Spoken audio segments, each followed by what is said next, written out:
నెల్లూరు జిల్లా పొట్టేపాళెం వంతెనకు మోక్షం లభించింది. హామీ మేరకు కూటమి ప్రభుత్వం 5,60,00,000 రూపాయలను మంజూరు చేసింది.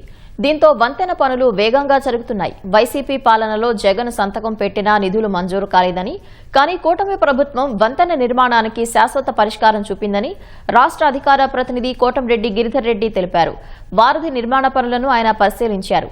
పొట్టెపాళెం వంతెనపై ప్రమాదాలకు చెక్ పడతాయని చుట్టుపక్కల గ్రామాల ప్రజలు సంతోషం వ్యక్తం చేస్తున్నారు.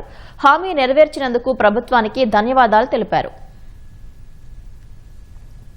వైసీపీ అధికారంలోకి వచ్చిన తర్వాత అప్పట్లో శాసనసభ్యులుగా ఉన్న శ్రీధర్ గారు దీని మీద ఎన్నోసార్లు ఆనాటి ముఖ్యమంత్రి గారికి, ఆనాటి మంత్రులకు పదే ఈ కల్జు గురించి, ఈ కల్జు మీద బ్రిడ్జి ఎంత ప్రాముఖ్యత, ఎన్ని వేల మంది ప్రజలు ఇబ్బంది పడతా ఉన్నారు, ఇవన్నీ కూడా పలుమార్లు చెప్పినప్పటికీ ఫలితం శూన్యం.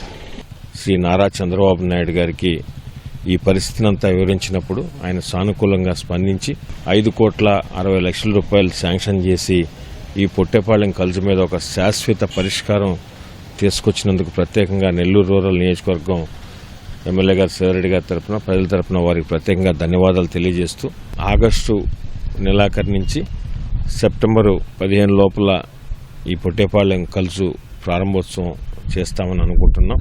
7 మీటర్లు 2 క్యారేజ్ వేలతో షోల్డర్ 3 మీటర్లు పెట్టి ఒకటేసారి 1700 మీటర్లు చేయడం జరుగుతుంది. దాదాపు 1 మీటర్ డయా పైపులు 59 వరుసలు వేస్తున్నాం. ఈ బ్రిడ్జి వల్ల చాలా ఇబ్బందులకు గురయ్యారు. యాక్సిడెంట్లు అవ్వటం కానీ, బైకులు పోవటం కానీ, ఇరిగిపోవటం, కాళ్ళు ఇరగటం, చేతులు, ప్రాణాలు కూడా కోల్పోయి కట్టలోకి వెళ్ళిపోయారు. కానీ మన శ్రీధర్ రెడ్డి గారు పొట్టేపాలెంని ఎక్కడో మారుమూల గ్రామాన్ని అసెంబ్లీలో చర్చించి బ్రిడ్జి పడేదానికి చాలా కృషి చేశారు.